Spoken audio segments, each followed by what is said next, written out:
Hi, എല്ലാവർക്കും സ്വാഗതം. ഇന്ന് നമ്മൾ നോക്കാൻ പോകുന്നത് ബൈബിളിലെ വളരെ മനോഹരവും അതേസമയം ഒരുപാട് ആഴങ്ങളുമുള്ളൊരു അധ്യായമാണ് സങ്കീർത്തനം 8. ദൈവത്തിന്റെ ആ ഒരു ഗാംഭീര്യത്തെക്കുറിച്ചും പിന്നെ ഇത്രയും വലിയ പ്രപഞ്ചത്തിൽ മനുഷ്യന് ദൈവം കൊടുത്തിരിക്കുന്ന ആ ഒരു പ്രത്യേക സ്ഥാനത്തെക്കുറിച്ചുമൊക്കെ ഈ സങ്കീർത്തനം എന്താണ് പറയുന്നതെന്ന് നമുക്കൊന്ന് നോക്കാം. അപ്പോൾ നമുക്കൊരുമിച്ച് ഈ അത്ഭുതത്തിലേക്ക് കടക്കാം. നോക്കൂ, ഈ ഒരു ശക്തമായ പ്രഖ്യാപനത്തോടെയാണ് സങ്കീർത്തനം തുടങ്ങുന്നത്. ഇത് വെറുമൊരു തുടക്കം മാത്രമല്ല, ഈ മുഴുവൻ അധ്യായത്തിൻ്റെയും ആ ഒരു ഫീല്, ആ ഒരു ആരാധനയുടെയും വിസ്മയത്തിൻ്റെയും ടോൺ ഇവിടെ സെറ്റ് ചെയ്യുകയാണ്. അപ്പോൾ നമ്മുടെ ആദ്യത്തെ വിഷയം ഇതാണ്: ഭൂമിയിലൊക്കെയും ശ്രേഷ്ഠമായ ഒരു നാമം.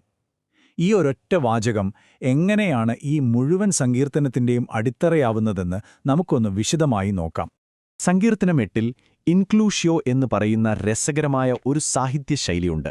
അതായത് ഒരേ വാക്യം കൊണ്ട് തുടങ്ങുന്നു, അതേ വാക്യം കൊണ്ട് തന്നെ അവസാനിപ്പിക്കുന്നു. എന്തിനാണെന്നോ? പ്രധാന ആശയം നമ്മുടെ മനസ്സിൽ ഉറപ്പിക്കാൻ. ഇവിടെ പ്രധാന ആശയം ദൈവനാമത്തിന്റെ മഹത്വമാണ്. നാമം എന്നു പറയുമ്പോൾ അതൊരു പേരല്ല, മറിച്ച് ദൈവത്തിന്റെ സ്വഭാവം, ശക്തി, സാന്നിധ്യം ഇതെല്ലാമാണ് ഉദ്ദേശിക്കുന്നത്. അപ്പോൾ ഇതാണ് ഏറ്റവും പ്രധാനപ്പെട്ട കാര്യം. ദൈവത്തിന്റെ മഹത്വമെന്ന് പറയുന്നത് എവിടെയോ സ്വർഗത്തിൽ മാത്രമുള്ള ഒന്നല്ല, അല്ലെങ്കിൽ ആരാധനാലയങ്ങളിൽ മാത്രമുള്ള ഒന്നല്ല. അത് എല്ലായിടത്തുമുണ്ട്. ഈ ഭൂമിയിൽ നമ്മൾ കാണുന്ന ഓരോ പുൽക്കൊടിയിലും ഓരോ മലയിലും ഓരോ തിരമാലയിലും ആ മഹത്വം നമുക്ക് കാണാൻ കഴിയും. പ്രകൃതി മുഴുവൻ ദൈവത്തെ പുകഴ്ത്തുകയാണ്. ശരി, ഇനി നമുക്ക് സങ്കീർത്തനക്കാരന്റെ കൂടെ ഭൂമിയിൽ നിന്നും മുകളിലേക്ക് നോക്കാം. ആ നക്ഷത്രങ്ങൾ നിറഞ്ഞ ആകാശത്തിന്റെ വിസ്മയത്തിലേക്ക് നമുക്കും കണ്ണോടിക്കാം. ആകാശത്തിന്റെ ആ ഒരു ഭംഗിയും അതിലെ കോടിക്കണക്കിന് നക്ഷത്രങ്ങളെയും വർണ്ണിക്കാൻ അദ്ദേഹം ഉപയോഗിക്കുന്ന ഒരു പ്രയോഗം നോക്കൂ. വളരെ സിമ്പിൾ, പക്ഷെ അത്രയേറെ പവർഫുൾ. നിന്റെ വിരലുകളുടെ പണി. ഈ പ്രയോഗത്തിന്റെ ഒരു ആഴം ചിന്തിച്ചു നോക്കിക്കേ. ഈ മഹാപ്രപഞ്ചം എത്ര വലുതാണ്, പക്ഷെ അത് സൃഷ്ടിച്ച ദൈവത്തിന് അതൊരു വലിയ കഠിനാധ്വാനം പോലുമായിരുന്നില്ല. ഒരു കലാകാരൻ തന്റെ വിരലുകൾ കൊണ്ട് മനോഹരമായൊരു ചിത്രം വരയ്ക്കുന്നതുപോലെ അത്രയുള്ളൂ ദൈവത്തിന് ഈ പ്രപഞ്ച സൃഷ്ടി. ദൈവത്തിന്റെ ആ ഒരു ശക്തിയും കഴിവും നമുക്കിതിൽ നിന്ന് മനസ്സിലാക്കാം. പ്രപഞ്ചത്തിന്റെ ഈ വിശാലതയിൽ നിന്ന് നമുക്കിനി നേരെ മനുഷ്യന്റെ ചെറിയൊരു അവസ്ഥയിലേക്ക് വരാം.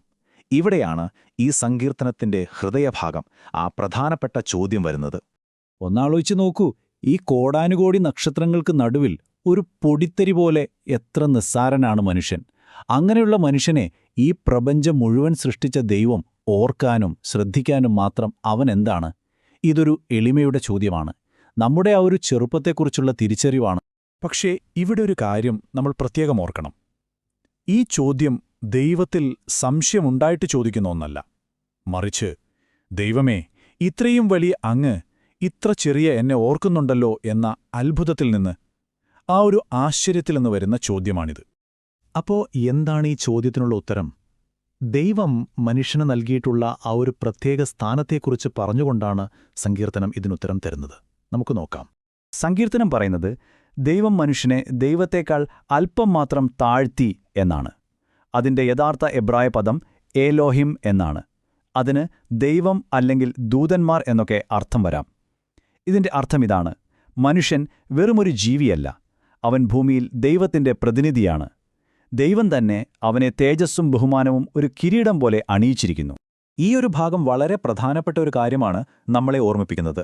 ദൈവം മനുഷ്യന് സൃഷ്ടിയുടെ മേൽ ഒരു അധികാരം കൊടുത്തിട്ടുണ്ട്. പക്ഷേ ആ അധികാരം തോന്നിയതുപോലെ ചൂഷണം ചെയ്യാനും നശിപ്പിക്കാനുമുള്ള ലൈസൻസ് അല്ല, മറിച്ച് ഒരു നല്ല കാര്യസ്ഥനെപ്പോലെ ഈ ഭൂമിയെയും അതിലുള്ള ജീവജാലങ്ങളെയും സ്നേഹത്തോടെ പരിപാലിക്കാനുള്ള ഒരു വലിയ ഉത്തരവാദിത്തമാണ് ദൈവം നമ്മളെ ഏൽപ്പിച്ചിരിക്കുന്നത്. അപ്പോൾ ഈ ചിന്തകളെല്ലാം അവസാനം നമ്മളെ എവിടെയാണ് എത്തിക്കുന്നത്?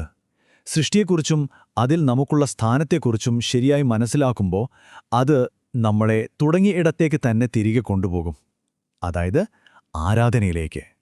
കണ്ടോ, നമ്മൾ തുടങ്ങിയ അതേ വാക്യത്തിൽ തന്നെ തിരിച്ചെത്തി. ആ ഇൻക്ലീസിയോ ഇവിടെ പൂർത്തിയാവുകയാണ്.